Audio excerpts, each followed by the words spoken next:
Andes एक बहुत ही शानदार माउंटेन रेंज। ये किसी भी कॉन्टिनेंट पर पहाड़ों की सबसे लंबी चेन है। ये साउथ अमेरिका के वेस्टर्न एज पर फैला हुआ है, जैसे जमीन को पकड़े हुए एक बड़ी पथरीली रीढ़।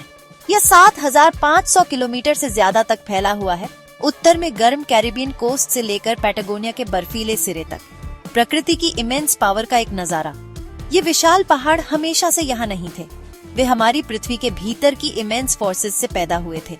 पृथ्वी की क्रस्ट के विशाल हिस्से, जिन्हें टेक्टोनिक प्लेट्स कहते हैं, हिले। पैसिफिक ओशन के नीचे की नाज़का प्लेट पूर्व की ओर धकेली गई। यह धीरे धीरे साउथ अमेरिकन प्लेट के नीचे सरक गई। इस विशाल इम्पैक्ट ने जमीन को ऊपर की ओर धकेला, जिससे लाखों सालों में ये ऊंची चोटियां बनी। माउंटेन बिल्डिंग की एक धीमी, लगातार चलने वाली प्रक्रिया। एंडेस सिर्फ लंबे नहीं हैं, वे अविश्वसनीय रूप से ऊंचे भी हैं। कई चोटियां 6,000 मीटर से ऊपर उठती हैं। ऊपर की पतली ठंडी हवा तक पहुंचती है। अर्जेंटीना में अकोंकाग्वा सबसे ऊंचा पॉइंट है। यह लगभग 7,000 मीटर ऊंचा है। एशिया में हिमालयाज के बाहर सबसे ऊंचा पहाड़। इसकी चोटी अक्सर चमकती हुई बर्फ से ढकी होती है, जो स्किल्ड माउंटेनियर्स के लिए भी एक फॉर्मिडेबल चैलेंज है। यह विशाल माउंटेन सिस्टम अभी भी बहुत अलाइव है। ये जियोलॉजिकल एक्टिविटी और चेंज की जगह है। एंडीज के स्काईलाइन पर कई वोल्केनोज हैं। कुछ डोरमेंट हैं, चट्टान के साइलेंट जायंट्स। दूसरे अभी भी ग्रम्बल करते हैं, हवा में धुआं भेजते हैं। अर्थक्वेक्स भी हमें नीचे की पावर की याद दिलाते हैं। जमीन बिना चेतावनी के कांप सकती है और खिसक सकती है। एंडीज को प्रकृति लगातार रीशेप कर रही है। एंडीज किसी एक देश के नहीं है।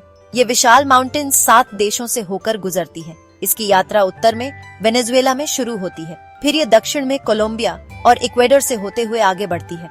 इसके बाद यह पेरू और बोलिविया का माउंटेनस हार्ट बनाती है। अंत में यह चिले की लंबी पतली जमीनों और अर्जेंटीना के वेस्टर्न एक्सपेंसेस को चिह्नित करती है। साउथ अमेरिका का एक साझा नेचुरल ट्रेजर। इन सभी देशों के लिए एंडीज बहुत जरूरी है।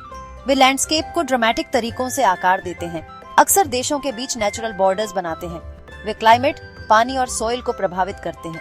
हजारों सालों से लोग उनकी छाया में रहते आए हैं, फर्टल वैलीज और हाई प्लेटोज में घर बनाते आए हैं। उनकी कल्चर्स और ट्रेडिशंस इन मैजेस्टिक माउंटेन्स की रिदम से गहराई से जुड़ी हुई है।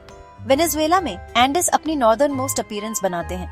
यहाँ उन्हें कॉर्डिलेरा दे मेरिडा के नाम से जाना जाता है, जो एक बड़े एंडियन सिस्टम की एक महत्वपूर्ण ब्रांच है। ये पहाड़ अक्सर हरे भरे होते हैं, जिनकी निचली ढलानों पर रिच ट्रॉपिकल फॉरेस्ट्स होते हैं। वे पास के कैरिबियन सी की ओर उठते हैं, जिससे पीक और कोस्ट का एक स्टनिंग कंट्रास्ट बनता है। इस कॉन्टिनेंटल स्पाइन की एक वाइब्रेंट स्टार्ट। कोलंबिया के एंडीज एक ट्रूली ग्रैंड अफेयर है। रेंज यहाँ 3 पैरेलल चेन्स में बंट जाती है। कॉर्डिलेरा ऑक्सीडेंटल पैसिफिक के सबसे करीब, कॉर्डिलेरा सेंट्रल अपने हाई वोल्केनोज के साथ, और कॉर्डिलेरा ओरिएंटल अमेज़न से सटा हुआ। उनके बीच डीप फर्टल रिवर वैलीज फैले हुए हैं। कॉफी एक वर्ल्ड फेमस फसल इन ढलानों पर पनपती है।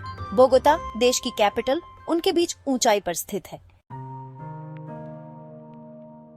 एंडीज साउथ अमेरिका में 3 अलग अलग सेक्शंस में फैले हुए हैं, नॉर्थ, सेंट्रल और साउथ। हर रीजन के अपने यूनिक लैंडस्केप्स और क्लाइमेट हैं। नॉर्दर्न एंडीज गर्म और ट्रॉपिकल हैं। सेंट्रल एंडीज विशाल और ऊंचे हैं। सदर्न एंडीज ठंडे और रगड हैं, जिनमें ड्रामेटिक पीक्स और ग्लेशियर्स हैं। यह इनक्रेडिबल वैरायटी एंडीज को ट्रूली फैसिनेटिंग बनाती है।